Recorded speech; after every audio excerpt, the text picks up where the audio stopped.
demons and sucky bitches. Welcome to the Church of MoreMen. Please welcome to the stage the sinister minister, the cock of the flock, a greased beast of a priest. It's Pastor Bedtime.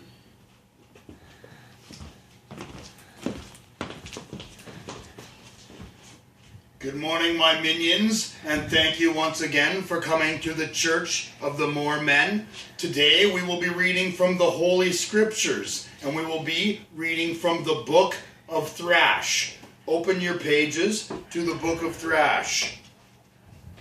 Of course, today we'll be reading from the book of Genesis, the beginning of Thrash, because in the beginning, God created the heavens and the earth.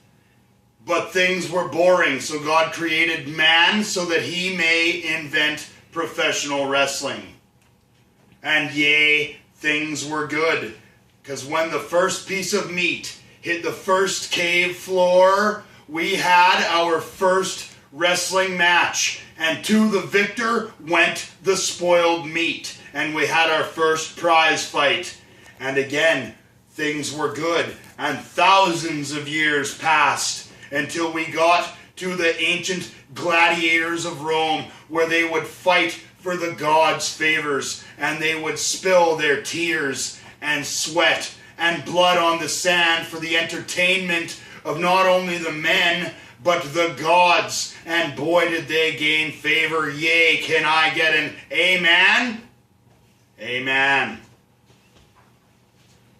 Things were great for thousands of years, and we come into 2001, and then we find man bored and alone, because as we walked through the Okanagan Valley under the shadow of death, we took a look at our lives and realized there was no pro wrestling. For thousands of days turned into 10 years where there was no professional wrestling in the Okanagan Valley, and God was angry. So he decided he would then create the demigods, Slave and Michael Moore, with the apostles, Minion, the Friar, and the Dons, and many, many followers did come, and things were good again. In the scarred yard, there were tears and sweat and blood spilled on the sands, and everyone was happy, for there was hardcore in the land.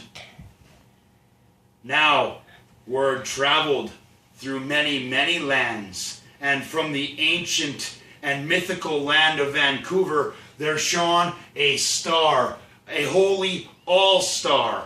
Some people would call it an ass-holy star, but that's neither here nor there. It was a holy star nonetheless. And the demigods, Slave and Moore, did follow this star with their apostles out of the promised land to go into the world and bring the word of Thrash to everybody. And things were good. Slave and Moore did carry the cross of Thrash. They did bring the word to the land. And like the chalice in the ancient scriptures, the cup did overfloweth with wrestling. Wrestling shows sprouted from the ground from all over. They all wanted a piece of what Thrash had. And things were good, and people were happy. Now we go to Numbers. Now, the ring was to be 16 feet by 16 feet, and the floor of the ring was to go up 3 feet from the... Nobody likes the book of Numbers. We're going to skip past that one. We're going to go into Exodus. Like I said, the boys did leave the Holy Land to spread the word of Thrash, and everyone was happy, and everything was good. And like I said, the cups did runneth over with wrestling.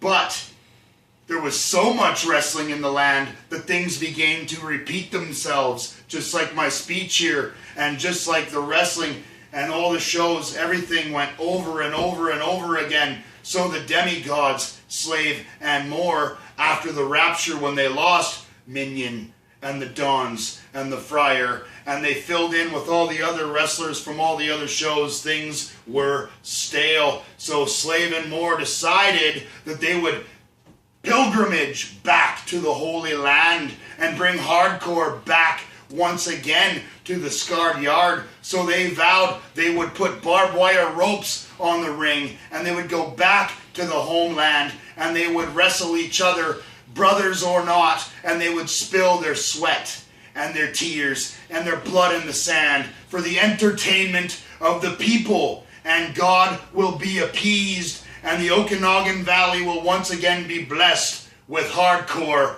Amen? Can I get an amen?